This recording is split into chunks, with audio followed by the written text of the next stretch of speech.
She walked slowly between the stalls at the fair, her knees aching, and her son's brooch pinned to her chest as if holding a piece of her own soul. Martha Reyes, 76, mother of a decorated veteran, just wanted to buy some fruit and forget for a moment the loneliness of the last few years. But all she had to do was cross paths with a group of noisy young people for the world to remind her how cruel it can be to those who have given everything. One of them pushed her on purpose. She fell to the dirt floor, hurt, while laughter echoed like knives. No one helped. No one reached out. Only she knew what that brooch represented. Only she knew what she carried in her purse. And when her fingers touched the old military radio, a gift from her son, everything began to change. She sat there on the rough floor, her hands shaking and the dust clinging to her bruised skin. The fruits scattered around, crushed like the dignity that seemed to flow along with the blood on the knees. Laughter still echoed near the shacks, as if a lady's pain was just another scene in the noisy routine of a Saturday. Martha didn't scream. I didn't ask for help. I didn't want a handout of pity. I just wanted respect. But that morning, the world didn't even offer him that. And yet, no one could have imagined what was hidden in the small, grubby cloth bag she carried close to her body. An old radio, a farewell gift, an object filled with promises made on nights of war. Promises of eternal protection. Promises that, until that moment, she thought she would never need to keep. As she pressed the button marked with tape, something inside her tightened too. A kind of pain that doesn't bleed on the outside, but eats away at the inside. The feeling of being forgotten by a society that applauds at ceremonies, but ignores on the streets. If this scene touched you in any way, if you've ever seen someone being treated with this kind of indifference, or if you've ever felt invisible like Martha, share it here in the comments. Every word you say helps this story reach more hearts. Leave your like if you believe that respect has no age, and subscribe to the channel to continue following stories like this. Stories that shouldn't be forgotten. Because what comes next could change everything. She carefully adjusted her skirt, trying to cover her bruised knees. The thin fabric was stained red, but no one seemed to notice. The pain there wasn't just physical. It was an old pain, accumulated over the years, like dust that settles on everything that is forgotten. Martha sat on the wall as if she didn't want to fall again, but also didn't have the strength to get up completely. He watched the comings and goings of the fair, the shouts, the offers, the laughter that now sounded like mockery. The same people who ignored his fall continued to trade bags of oranges as if nothing had happened. She looked at her hands, wrinkled, firm, dirty with dirt and time. Hands that had once held her son in her arms, that had sewn uniforms, that had spent nights glued to a Bible asking for protection. Now, those hands trembled slightly as they touched the radio hidden deep in her bag. It was small, almost insignificant at first glance, but behind that scratched plastic there was a direct connection to something bigger, to someone bigger, to a piece of her soul that had never stopped being alert. But no one there saw it. No one imagined it. The young people, wheelies on their bikes, were having fun as if the world were an arena where respect was considered weakness. Some were still laughing quietly, looking out of the corner of their eyes, as if the scene had become a group joke. And the cruelest thing was the silence of the others. The silence of the adults, of the elderly, of the familiar faces who rolled their eyes. The kind of silence that hurts more than words. Martha wasn't just a broken old lady. She was the portrait of an entire generation left behind. A generation that had endured losses, buried husbands, and cared for traumatized children, and now, in their old age, was treated as a nuisance. And in that moment, she felt it acutely. Not because of the fall, but because of the absence of outstretched hands. Inside came the scream that didn't come out of the mouth. How long will we be invisible? But she didn't cry. She never cried in public. Her son said she was the strongest woman he knew. She didn't want to disprove him. So she pressed the button. Without hesitation, without hope.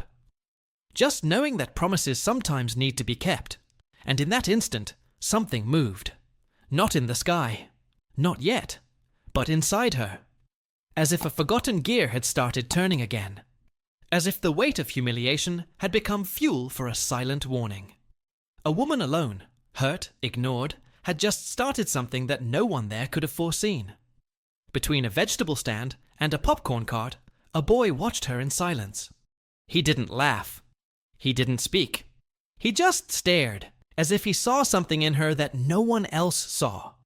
And that brief glance was the only gesture of humanity she received at that moment. It wasn't enough, but it was a thread of dignity amidst the chaos. She closed her eyes for a few seconds. She took a deep breath, and while the world around her went on as if nothing had happened, she listened.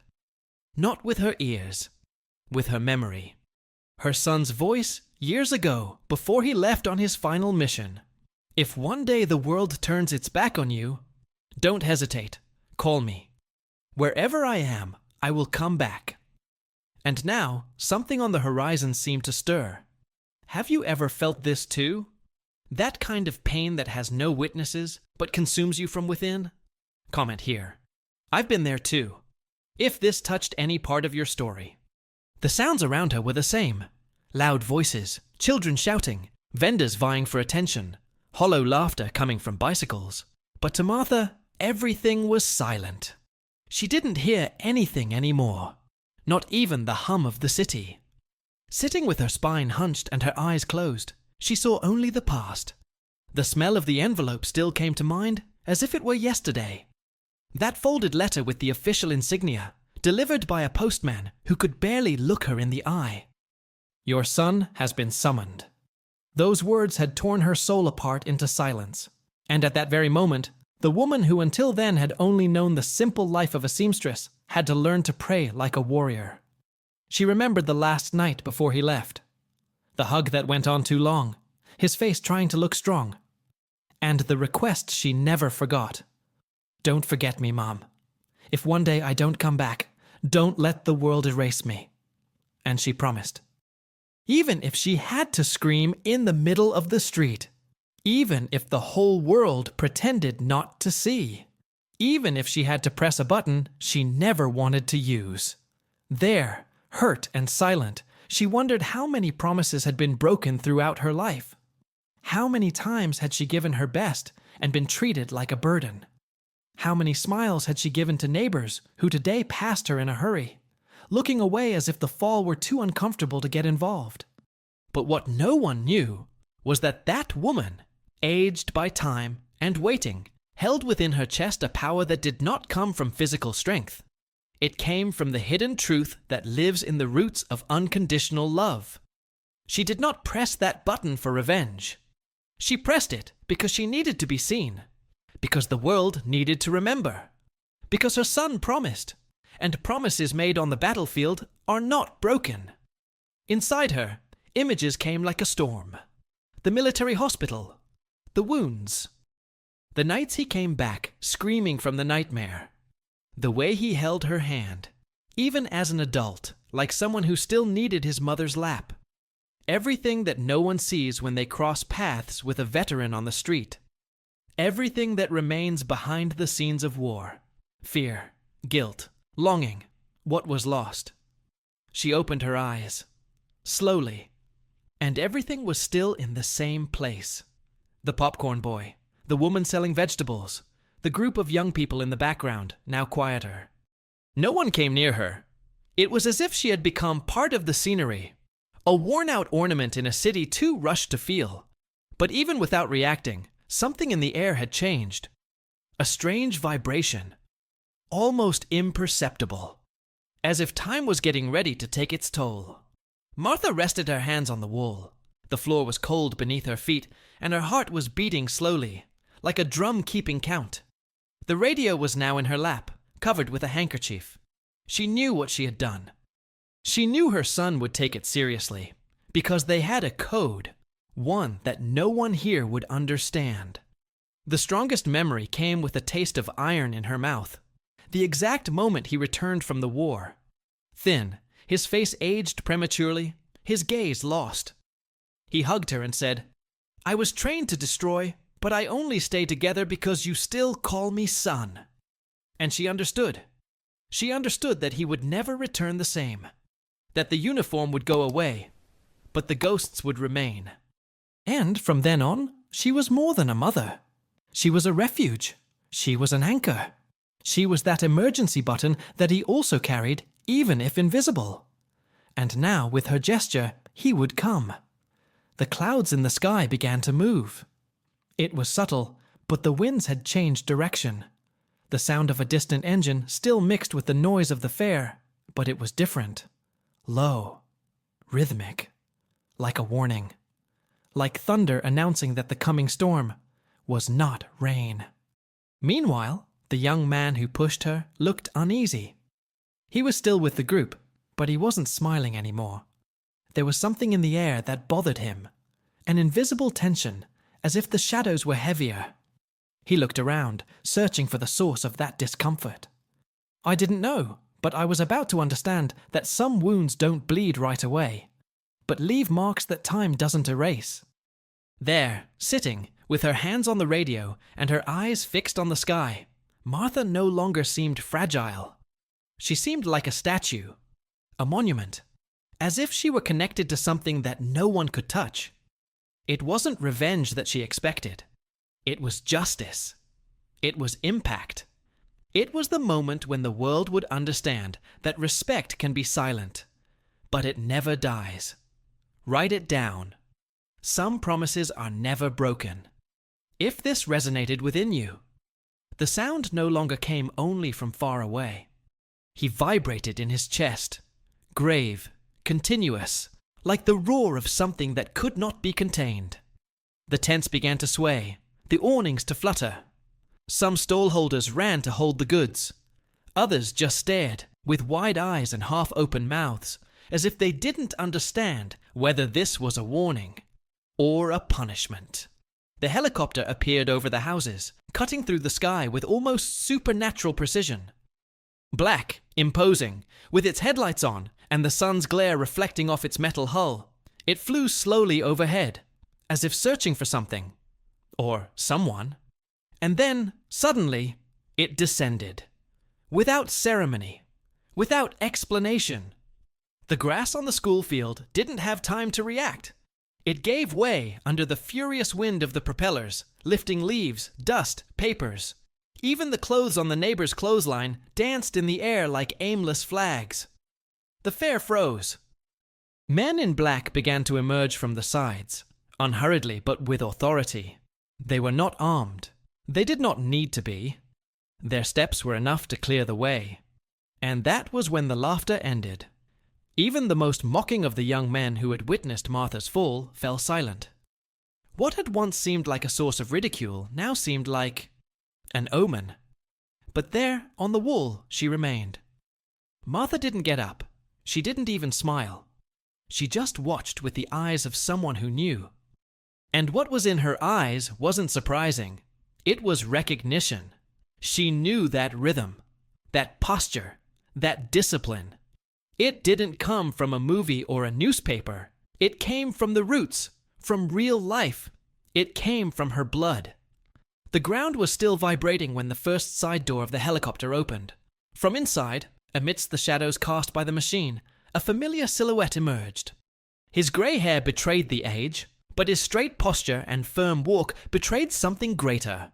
A trained man, forged in combat, shaped by pain. He came with his sleeves rolled up, without a formal uniform, but with the presence of someone who had been through hell and never lost his way. Some moved away. Others stopped breathing for a moment. The boy who had pushed Martha took 2 steps back. His eyes moved nervously between his classmates, but no one said anything. The silence was different now. It was no longer the silence of indifference. It was the silence of consequence. The veteran walked through the fair as if he was still on a mission. I didn't look to the sides.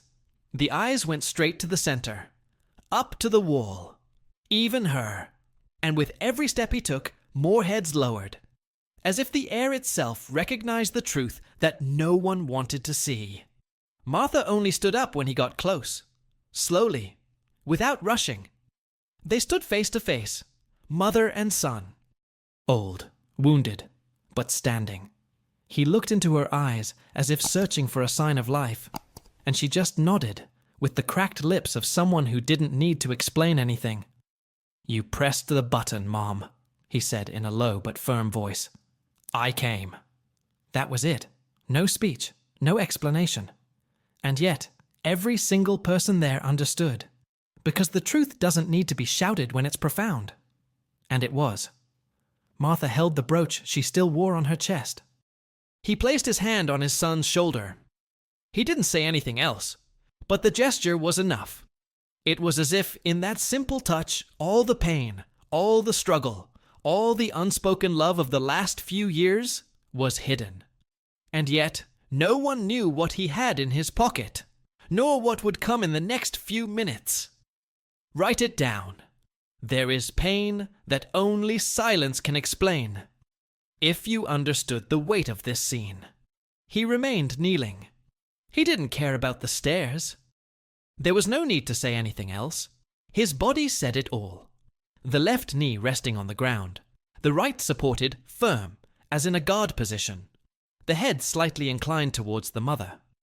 That scene in itself was a cry for love that didn't need volume, a scream that tore through the chest of anyone who still had a minimum of humanity to feel. The silence was now of a different nature. It was no longer the silence of negligence. It was the kind of silence that precedes revelations. That carries weight. That forces even the most skeptical to lower their heads, even without understanding why. And there she was, Martha. Her eyes filled with tears, but without spilling. Her face hardened by time, by waiting, by the invisible mourning of someone who loses a son while he is still alive when he returns from war, with a different outlook, a different body, a different soul. She touched his shoulder slowly. The same shoulder where she had sewn medals, where she had rested his chin when he was a child. Now it was all firmness. A soldier's arm. A son's heart. No one dared to come closer. But everyone wanted to understand. The young man who had pushed her, now pale, eyes fixed on the ground, could barely breathe. The backpack he was carrying on his shoulder seemed to have doubled in weight.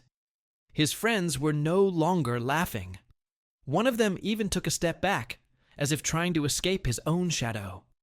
But there was no escape there, because some truths are too strong to be ignored. And then, slowly, the veteran stood up, without rushing, without showing strength, but with a kind of energy that filled the room. He gently lifted his mother's hand. He helped her to stand, as if he were raising a monument. And when she stood completely upright, even with her injured legs, even with years of pain in her shoulders, everyone understood. That woman was not just any old lady. She was a symbol. She was a root. She was living history. And at that moment, the floor of the fair was no longer the same. The veteran took a step forward. He looked directly at the boy who had knocked her down. He didn't need to raise his voice, or frown. He just looked. A look that carried 1,000 battles, sleepless nights, lost friends, and unbroken promises. The boy tried to look away, but something held him back. Something that came from within. Maybe shame. Maybe regret. Maybe, for the first time, awareness. The man then took something out of his pocket. A small dark cloth case. He opened it slowly. Inside was a golden badge, worn but intact. He didn't show it as a trophy, but as a scar, and he simply said, "This medal is not mine. It's hers. She was the one who stayed home waiting.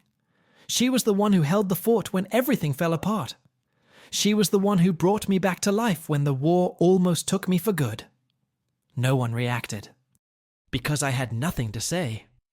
Even the older stall holders lowered their eyes.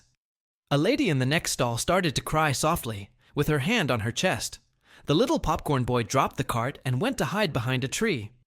It was as if a collective memory was being activated, as if everyone there had realized, at the same time, that they had spent their lives walking alongside heroes, and never noticed.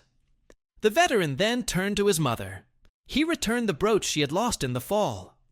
He cleaned it with his own handkerchief and pinned it back to her blouse, with the same precision as a ceremonial honor. Martha sighed, and in that sigh, the pain of years came out. The pain of being forgotten. The pain of seeing her son fight for his country, and then being ignored by him. But no one needed to hear that, because her son's gesture said what the whole world refused to say: she is not alone. And the most curious thing is that nobody knew what was coming next, because the men who had gotten out of the cars were still there, silent, in formation, observing, not with arrogance, but with reverence, because they were facing something bigger than protocols. They were faced with a hidden truth that few see. There are battles that are not fought with weapons, but with dignity. Write it down. Respect is the minimum. If this story spoke to some part of your soul, the movement at the fair was no longer the same. Voices fell silent, glances turned, and even the air seemed denser. A very old man, bent over by time, slowly stepped out from the porch of a nearby house. He wore a worn-out military cap and a cane that creaked with every step. He said nothing. He simply stopped in front of Martha and, with difficulty, raised his hand to his forehead and saluted. His arm was shaking, but the gesture was firm. And there, in that second, time seemed to give way before history.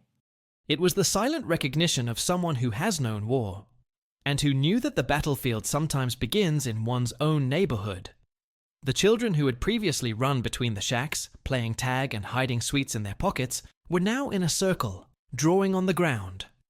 Someone had handed out sheets of paper and colored pencils. Within minutes, makeshift posters with innocent scribbles had sprung up, but with words that weighed like concrete. Respect does not retire. Heroes have mothers. Sorry, Mrs. Martha. Phrases like these, written with small hands, tore down invisible walls. They touched adults who had never cried, and they made some look within themselves with more shame than courage. The local police officer arrived, out of breath, his uniform still disheveled. His eyes were watery. He recognized Martha. He knew who she was. He had had coffee at her house years ago, when he patrolled the block on foot. And now, there, with everything happening before his eyes, he understood that this scene was not just about a shove. It was about everything that was hidden beneath the silence. About the times when he himself had passed by her and not noticed her tiredness, her heavy bags, her steps too slow for such a hurried city. He walked over to the young attacker, who was no longer looking ahead. His hands were shaking, his eyes were full of tears, and his face was marked by something new. Real regret. The policeman didn't use handcuffs. He simply touched his shoulder and said in a low voice, "Let's go." There was no resistance. The boy went. But the weight on his back wasn't made of iron. It was the gaze of an entire city that, for the first time, had opened its eyes. The soldiers did not move. They remained standing, motionless, in formation. Not as a threat, but as witnesses. What they represented there was not the force of imposition, but the firmness of respect. And that was more frightening than any weapon, because there was no hatred in the air. There was no revenge, only truth. And the truth, when revealed, changes everything. The kind of truth that tears apart routine, that forces a city to look at itself in the mirror. Martha, now standing, looked around with the same look as before. But something had changed. Not inside her. In the world around her. People were different. Embarrassed faces. Silences were broken. A man from the vegetable stand took off his hat. A young woman from the bakery wiped her face with her apron. And everyone, in unison, began to make way. Not out of obligation, but because they realized that there, on that dirt floor and market boxes, something great had happened. A turning point. A wordless lesson.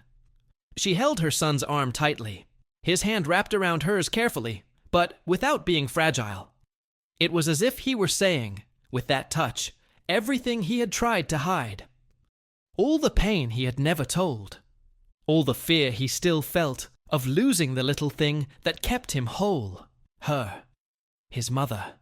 His home. The memory of who he was before he was in uniform. and as the sheets of the posters fluttered on the ground in the now light wind that blew from the square, Martha smiled for the first time.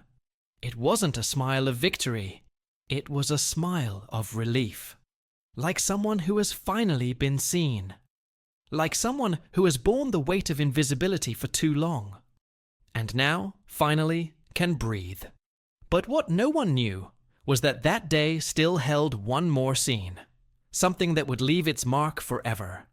Comment here. There is still beauty in silent justice. If you also believe that true respect doesn't need to be shouted at, the sun no longer burned as before, but the light remained intense, as if the sky itself had decided to illuminate that moment more carefully. The shadows on the ground seemed to recede, and for a few minutes there was no more running around, no more crossed voices, no more distractions. The city, previously fast-paced and apathetic, has come to a standstill. She was standing up straight, facing a woman who had always been there, but who until then no one had really seen. Martha looked around without saying a word, but her eyes said it all. They carried years of silence, of sacrifices muffled by other people's conversations, of waiting too long at the back windows of life. There, she was not just a mother. She was the portrait of so many others who live on the margins of collective memory, while their children carry on their backs the weight of the history that the world has forgotten. She knew it, and now everyone knew it too. The helicopter was still there, motionless, as if it were part of the scene. The wind caused by its propellers had ceased, but what remained in the air was stronger than any gust. It was reverence. The soldiers waited in silence, respecting that moment as if they were in front of a monument. But the monument was not made of stone. It was made of meat, of wrinkles, of love. Then, as if waking from a dream, Martha's son turned and stared out at the skyline of the square. There was something in his eyes. Not anger, not pride. It was purpose. He knew this couldn't end there. There was still something left to do. He took the radio out of his vest pocket, adjusted the frequency, and spoke a single word. No one but the soldiers understood.